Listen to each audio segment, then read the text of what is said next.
এর বদলে মা বাবার মধ্যবিত্ত আশকারা ছিল। তখন লোডশেডিং ছিল, ছুটির বাসন্তী বিকেলে কাঠের পাটাতনে হ্যারিকেন ঘিরে বসে গা ছমছমে ভূতের গল্প ছিল। কনজিউরিং কিংবা নানের 3D স্ক্রিন ছিল না, তবে ব্রহ্মদত্তী মামদদের পুরুষতান্ত্রিক সমাজে নিম গাছগুলিতে শাকচুন্নিদের সুপ্রিমেসি ছিল। সরস্বতী পুজোয় হলুদ মেখে স্নান ছিল, পড়তে বসার সময় ঘুমের ভান ছিল।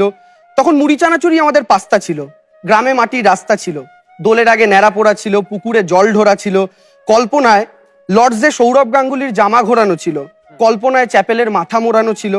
অ্যাভেঞ্জার ছিল না, তবে শক্তিমান ছিল। রবিবার মাংস ছিল, আঁকার ক্লাস ছিল, ছিল রং পেন্সিল, আর্ট পেপার আর তুলি। পাবজির ডিজিটাল পৃথিবীর বাইরে ছিল আমাদের একটা ঠাকুমার ঝুলি। হলুদ আকাশের নিচে রকমারি পাখি ছিল, বছরে একটা বন্যার দুটো কালবৈশাখী ছিল, নৌকা বানানোর প্রতিযোগিতা ছিল, আম কুড়ানোর ধুম ছিল। তখন ধর্ম ছিল কিন্তু বজ্জাতি ছিল না, কারণ মাস্টারের হাতে শক্ত চিকন বেত ছিল। পড়া না পারলে নীলডাউন ছিল, যদিও ভাইরাসে ভীত পৃথিবীর লকডাউন ছিল না। তখন চিড়িয়াখানায় পশুরা খাঁচায় থাকতো, আমরা থাকতাম বাইরে খোলা হাওয়ায়।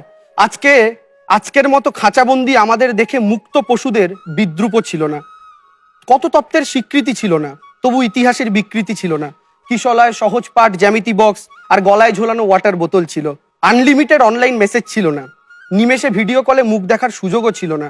নিউ ইয়ারের শুভেচ্ছায় গ্রিটিংস কার্ড ছিল, SMS কার্ড আর 100 মেসেজের গন্ডি ছিল, আর তাতেই কিছু মন উড়নচণ্ডী ছিল। তখন হিংসা ছিল না, তখন বিদ্বেষ ছিল না, কারণ একটা দেশ ছিল ভালোবাসার। ইঁদুর দৌড়ে হাঁফিয়ে ওঠা একটা প্রজন্মের, একটা শিশির মাখা উঠোন ছিল ছোটবেলা।